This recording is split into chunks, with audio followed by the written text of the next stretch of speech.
Oi gente, como que vocês estão? Eu espero que muito bem. Aqui é a Rê mais uma vez com um vídeo novo sobre Bridgerton. Hoje eu tô aqui porque eu finalmente concluí a série, eu consegui terminar de ler a série inteira. Veio aí. Então hoje eu tô aqui pra fazer um ranking e eu vou então ranquear no vídeo de hoje todos os livros da série Bridgerton, tirando aquele livro do spin-off, porque aquele lá é um caso à parte, tá? Eu vou aqui ranquear as histórias dos irmãos, sabe? Os livros que vão focar em cada irmão. Então o E Viveram Felizes para Sempre não vai entrar nessa conta, só os 8 livros, um de cada irmão mesmo. Mas antes disso, se você curte esse tipo de conteúdo, já deixa seu curtir aqui embaixo, isso é muito importante pra divulgação do meu trabalho. Se você tá chegando aqui agora, aproveita, já se inscreve, ativa o sininho, lembra de ativar todas as notificações pra você receber as notificações aí na sua casa, sempre que sair vídeo novo.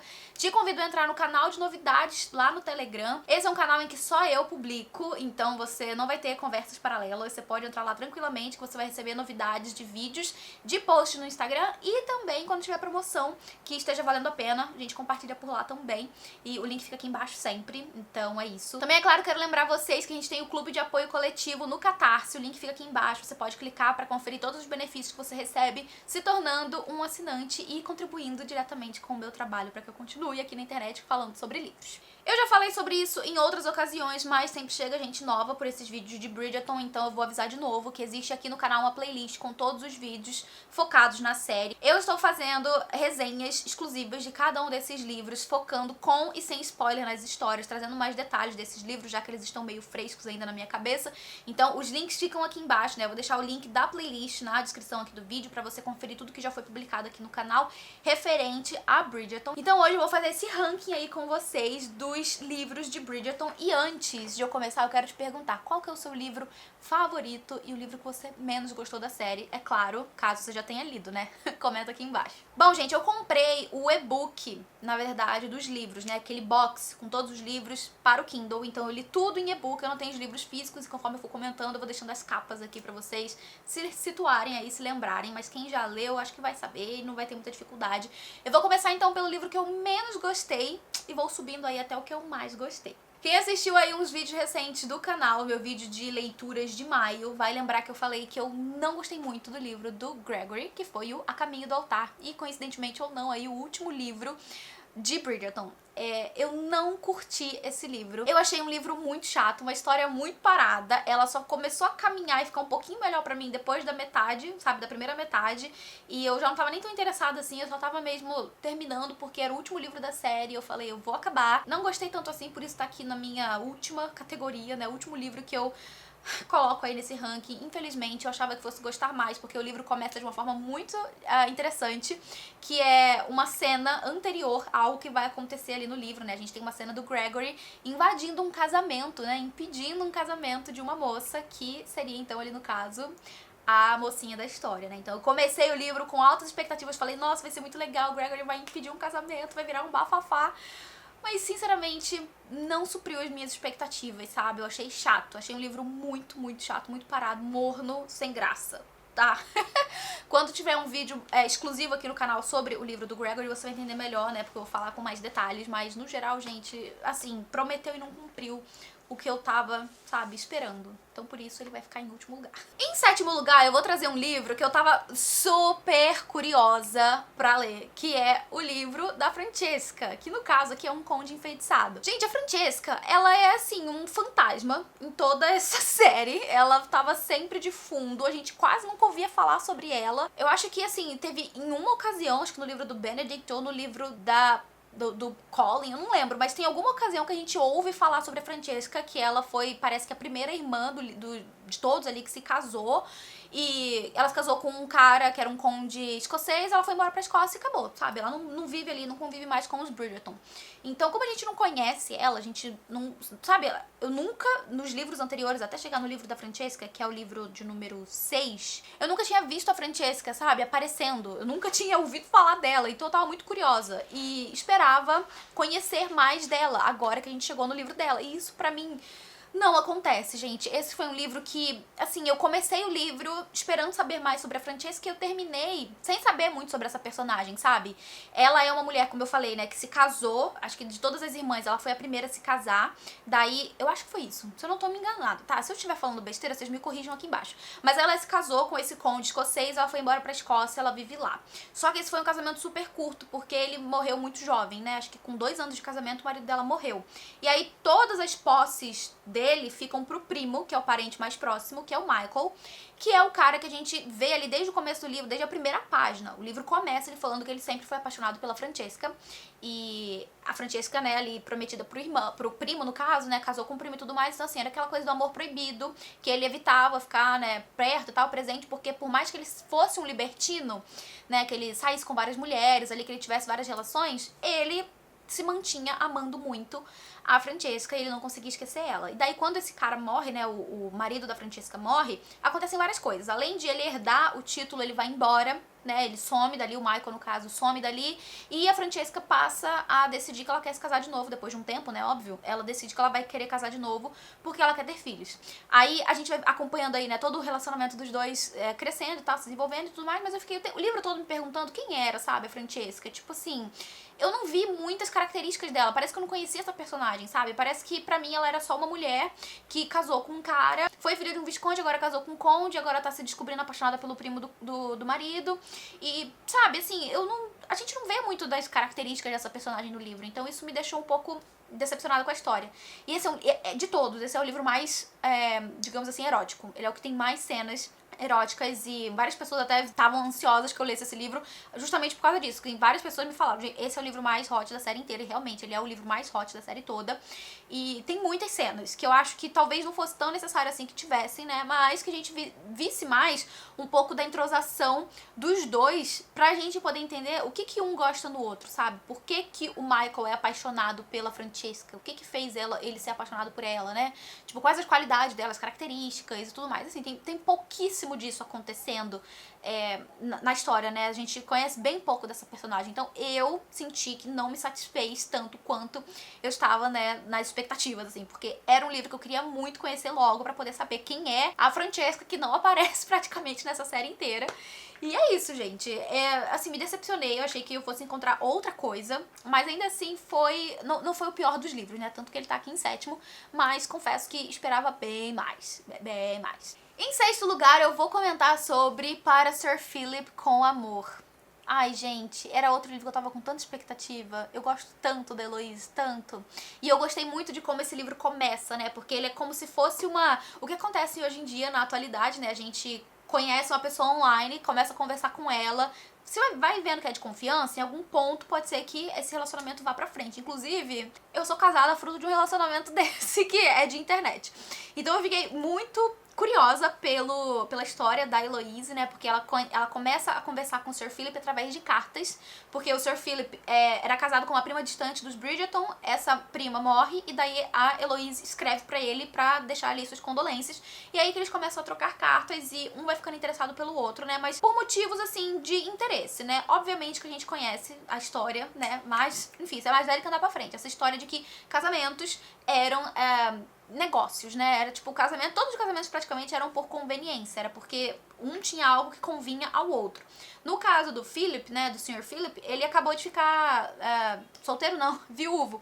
E ele tem 2 crianças que são mal educadas, indisciplinadas, ele não se sente pronto pra criar essas crianças que são filhas dele, porque com medo de ser um pai ruim, como o pai dele foi, e aqui a gente tem de novo, né, essa ideia do, enfim, trauma do passado com o pai, enfim. Com medo de ser um pai ruim como o pai dele foi, ele acaba não sendo pai de forma alguma, né? Ele tenta, mas não se esforça, né? Ele não é o suficiente. Então ele quer uma nova esposa pra poder criar os filhos dele enquanto ele tá lá cuidando das plantas dele na estufa que ele tem.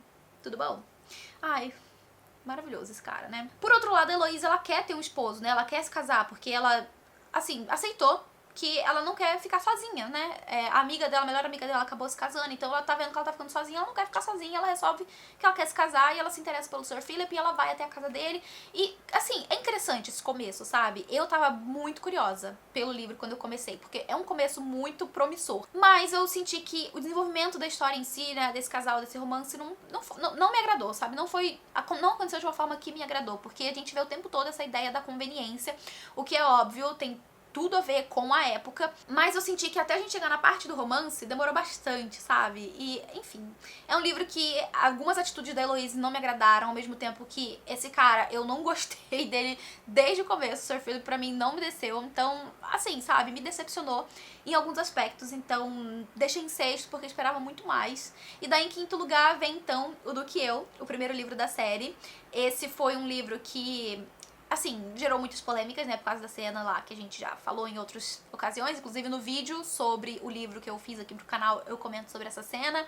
É uma cena polêmica, é uma cena que faz o livro cair muito no conceito de muitas pessoas, e até é meio complicado, né, porque esse é justamente o primeiro livro da série, e ele já tem essa cena bombástica que pode fazer muita gente desistir de ler todos os outros livros, né? Eu li esse livro 2 vezes, eu gostei dele das 2 vezes que eu li, mas na segunda eu gostei menos. Não me agrada esse, como eu falei antes, né, esse dramalhão que a Julia Quinn cria em cima dos protagonistas masculinos envolvendo, sabe, coisa do passado. Tudo bem que nesse primeiro livro foi assim, a primeira vez que isso aparece, mas na série, como eu falei, eu já vi isso aparecendo em outras ocasiões, daí eu fiquei, meu Deus, não aguento. E no caso de O Duque e Eu, é um drama que não me convence, sabe? Essa ideia que o Duque tem de querer se vingar do pai depois da morte dele, sabe? Não, pra mim não é motivo suficiente, sabe, o que aconteceu. Principalmente quando a gente vê ali nessa figura de um duque, um homem, sabe, que se impõe, um homem que tem posses, um homem que, sabe, se diz ser dono do seu destino, que faz o que quer, enfim, ele se deixa render por um motivo tão idiota assim. Então eu não consegui me convencer por esse motivo, embora ele esteja ali e ele explique, não me agrada, não me convence, então não gostei, tá, de como a autora desenvolveu isso. Mas o romance, de modo geral, eu achei até que foi ok, embora se pareça muito com, eu acho, né, com o formato como ela trabalhou no segundo livro, que é o livro do Anthony, né, O Visconde que Me Amava, que é o quarto livro aí nesse meu ranking, né, eu coloquei em quarto lugar, porque como eu falei, eu senti meio que uma fórmula um pouco parecida com o que acontece no livro da Daphne, né, no livro de O Duque e Eu, que é essa ideia de o mocinho, né, o cara ali no caso, ter um passado, um trauma do passado que faz com que ele se prenda com relação a certas coisas, então ele quer se casar, no caso do Duque, ele não queria se casar por causa do passado. No caso do Anthony, ele quer se casar mesmo porque ele precisa ter herdeiros pra poder deixar, né, o título pra frente, né, passar pra frente o título dele, mas enfim, embora ele queira se casar, ele não quer se casar por amor, porque lá no passado dele aconteceu aquela situação tensa envolvendo a morte do pai, daí ele viu quanto que a mãe sofreu, e sabe, é um tipo de situação que pra mim não se sustenta, sabe? Pra mim não é o suficiente, sabe? Não é um drama que me convença. Ele tá ali, ele explica, ele, sabe, faz a história ter pontos, né? Os nós são fechadinhos, mas ao mesmo tempo não me convence. Então por isso eu fiquei meio tipo assim, de novo essa história desse drama, desse cara que, sabe, tá ali se privando de se envolver emocionalmente com uma pessoa que aparece na vida dele por causa disso, sabe? Pra mim não era o suficiente, pra mim não me convenceu. Mais uma vez também nesse livro a gente tem um casamento que acontece por convenção, né? Eles só se casam porque eles são pegos ali numa cena muito, né, chamativa, assim como a Daphne foi pega numa cena comprometedora com o Duque e foi obrigada a se casar, meio que obrigada a se casar. Em O Visconde que Me Amava acontece a mesma coisa, né? O Anthony e a Kate são pegos ali em flagrante numa cena que pode ser comprometedora e faz com que eles acabam tendo que se casar. E o romance só vai acontecer mesmo depois do casamento. E isso também acontece em O Do Que Eu. Então, assim, pra mim esses dois primeiros livros, eles são muito parecidos em muitos aspectos, tá? Em muitas questões, só mudam mesmo os dramas, sabe, envolvendo cada uma das personagens, mas, enfim, eu deixei em quarto lugar porque eu achei os outros 3 que eu vou mencionar, né, muito melhores por diferentes motivos, sabe? Em terceiro lugar, eu trouxe Um Beijo Inesquecível, e eu posso estar surpreendendo algumas pessoas aqui de ter colocado ele na frente de O Visconde que Me Amava, mas eu amei o livro da Hyacinth, eu amei porque eu amo a personalidade dessa personagem. Essa é uma personagem que você conhece, você sabe como ela é, você sabe que ela é uma pessoa de, sabe, pensamento ágil, que ela tem uma língua ácida, ela fala o que ela pensa, ela faz as artimanhas dela pra conseguir o que ela quer, ela não mede esforços pra ajudar as pessoas que ela ama, e ela tá, gente, assim, olha, juntinha com a Lady Danbury, que é outra mulher que é muito assim, né? Desde o começo da série a gente conhece a Lady Danbury como sendo uma mulher que se mexe na vida das pessoas, que fala o que pensa, que não tá nem aí, mesmo porque ela é idosa, e ela fala até nesse livro da Hyacinth, ela fala assim, olha só, eu tenho idade agora pra falar o que eu quiser, sem ter que ficar me preocupando, entendeu? Eu já sou velha, eu já fui casada, eu já tive meus filhos, já vivi minha vida, e agora, os outros que se dane, eu vou falar o que eu quiser, e quem não gostou, que se mude, entendeu? Maravilhosa, eu amo a Lady Danbury, e ela e a Hyacinth ficaram ali, ó, juntinhas, né? Nesse livro a gente acompanha aí um pouco sobre essa amizade das duas. A Hyacinth, toda terça-feira,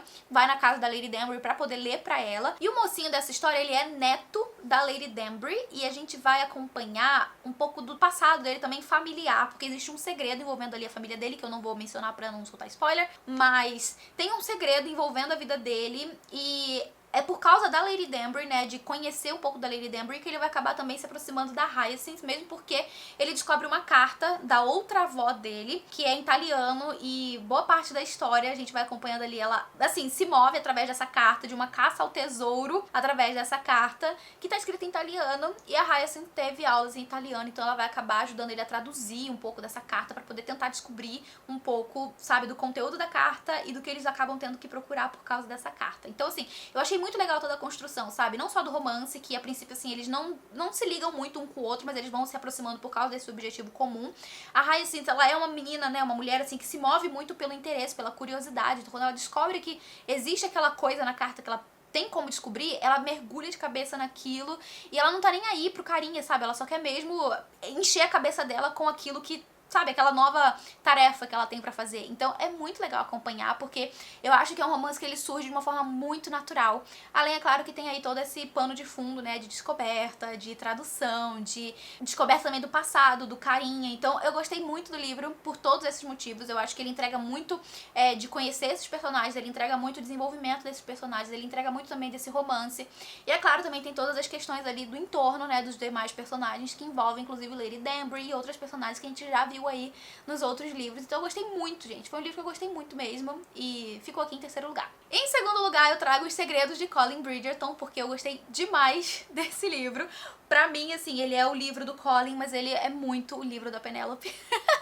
Eu amo esses dois. Eu amei como a Julia Quinn trabalhou a questão do segredo, como ela trabalhou a questão de como o Colin reagiu ao segredo da Penélope, como que eles, sabe, trabalharam juntos ali em prol de algo em conjunto.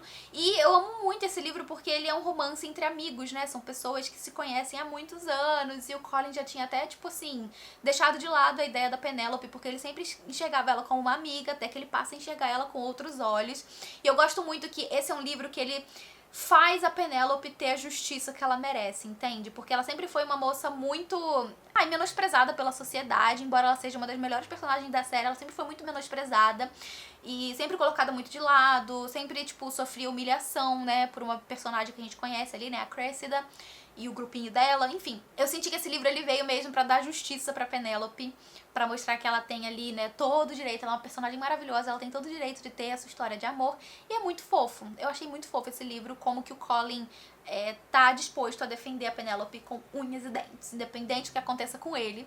É muito fofo, eu gostei muito. Gosto muito do final desse livro, que tem ali um gancho direto pro livro da Eloise, mas eu gostei muito do final, sabe? Como as coisas são, digamos assim, trazidas à tona pra sociedade, como que o Colin, ele veste a bandeira da esposa dele e ele vai defender ela a todo custo. Amo. Em primeiro lugar, não é segredo pra ninguém que o livro que eu mais gostei dessa série foi Um Perfeito Cavalheiro.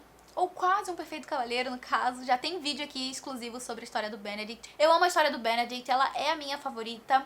Eu gosto muito dessa recontagem de contos de fada, mas não só por isso. Eu gosto muito que nesse caso a gente tem um romance que ele acontece sem dramas, sem impeditivos, sem, sabe, sem nada do passado do carinha, nem nada, sabe, assim, a mais, que é além do casal. Porque assim, o casal ele quer ficar junto. O casal tem aquela coisa daquele primeiro amor avassalador, sabe? Eles querem ficar juntos, mas existe uma questão maior do que eles, que é a própria sociedade que impede que eles fiquem juntos, né? Existe toda uma questão de classe social desenvolvida nesse livro, que é muito legal, e a gente consegue sentir, pelo menos eu consegui sentir muito fortemente durante a leitura, que é algo que tá acima deles, sabe? É algo que não é tão simples de que eles resolvam por conta própria. Porque, por exemplo, no caso do Duque, Ládio, do que eu, pra mim era muito fácil, sabe? Tipo assim, meu, essa é uma coisa da sua cabeça, sabe? Resolve aí com a sua cabeça. Você está se impedindo de viver a vida feliz com a pessoa que você ama porque você tem um complexo na sua cabeça, sabe? Resolve isso. Pra mim é muito mais fácil o cara se resolver com o passado dele, entender que o passado dele ficou pra trás, que, cara, meu pai até morreu, dane-se esse homem. No caso do Benedict, não existe nada disso. Existe toda uma sociedade que oprime a classe social a qual pertence a mulher que ele ama. Então, assim, é uma coisa muito além dele, sabe? Uma coisa que tá muito fora dos poderes que ele tem. E a gente vê nesse livro também muito de como a família dele tem muito... Como essa família tem força, sabe? Principalmente pela figura da Violet, que tá disposta ali a fazer qualquer coisa pelos filhos. E a gente vê ali uma união muito legal no final do livro, sabe? Pra poder fazer com que as coisas funcionem. Foi um livro que eu gostei demais, embora tenha passado muita raiva, porque é uma recontagem de Cinderela e a Sophie sofre muito nesse livro, então eu fiquei com muita raiva, mas eu também fiquei muito encantada com essa história de amor. Então eu acho que de todos os livros eu gostei muito desse, né, por todos esses motivos, sabe? Eu entendo que não seja um livro perfeito, e sei até que existem pessoas que não gostam do Benedict por causa da proposta que ele faz pra Sophie, mas eu já expliquei, né, que eu entendi tudo isso como as ferramentas que ele tinha nas mãos pra poder tentar resolver o problema da época dele, sabe? Eu falei sobre isso com spoiler lá no vídeo que eu já soltei aqui, né, sobre o livro, então confira lá se você ainda não assistiu. E é isso, gente, esse foi o meu favorito, foi o que eu mais gostei. E agora eu quero falar sobre alguns altos e baixos que eu encontrei durante toda a série, né, que eu acho que, assim, é como um todo, sabe? É uma coisa geral. Pra mim, o ponto mais alto dessa série, sem dúvida, é o relacionamento entre os irmãos, essa questão da família, sabe? Que é muito bem desenvolvida. Eu gosto muito de como a autora trabalha todos esses personagens, sabe? Dentro desse seio familiar. Como que a Violet, ela tá ali, sabe? Como uma espinha dorsal dessa família, unindo todo mundo. E como que sempre que é preciso, ela é a pessoa sábia e a pessoa a agir no momento certo, sabe? Eu gosto muito disso. Gosto muito também de como a Julia Quinn consegue fazer com que personagens secundários tenham tanta importância dentro da história dos irmãos, né? Como eu falei ali, tem a Lady Danbury, tem todas as Featherington, mas principalmente a Penelope, que, né, tem também ali toda uma importância muito grande pra história. Então eu gosto muito que nessa série a gente vê personagens que eles aparecem em todos os livros. Inclusive, Lady Danbury, que nem é uma Bridgerton, aparece muito mais do que a própria Francesca, né? Enfim... Gosto muito disso, como a autora trabalha isso dentro da história. Eu gosto muito também de como ela traz certas características de figuras femininas que a gente sabe que, assim, não são típicas da época, mas que ela traz nessa nova roupagem aí, né, pra poder fazer algo um pouco mais contemporâneo. Embora a série tenha sido escrita tantos anos atrás, né, a gente consegue perceber características femininas que não são típicas daquela época que a autora inseriu no livro, né, em todos os livros, né, das mulheres Bridgerton.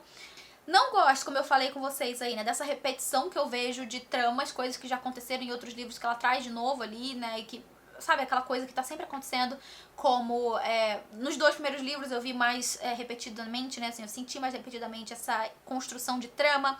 Também tem a questão dos pais, né, essa parte do drama familiar que tá envolvendo um passado com o pai que se repete em vários livros da história e que eu já tava super cansada, acho que faltou um pouco de criatividade pra Julia Quinn nesse ponto, então não gostei muito disso na série como um todo. Eu acho que de um modo geral era isso que eu tinha pra conversar com vocês no vídeo de hoje, e é isso, gente, finalizei essa série, consegui concluir finalmente. Gostei muito da série de um modo geral, né, como um todo, assim, o saldo foi positivo, foi uma boa experiência, eu me afeiçoei às personagens, eu ficava, sabe, ansiosa pra conhecer a próxima história do próximo irmão, funcionou muito bem comigo, gostei bastante dos livros, alguns, como vocês viram, eu gostei bem mais do que outros. E é isso, eu espero que vocês tenham gostado desse vídeo. Comenta aqui embaixo se você já leu a série, o que você achou, qual que é o seu favorito, qual que você menos gosta. Vamos trocar uma ideia aqui embaixo nos comentários sobre essa série. E antes de eu me despedir, eu vou agradecer aos apoiadores do Catarse por todo o apoio de sempre. Gente, muito obrigada por estarem me apoiando com tudo, maravilhosos. A gente se vê então no próximo vídeo. Um beijo grande e até lá!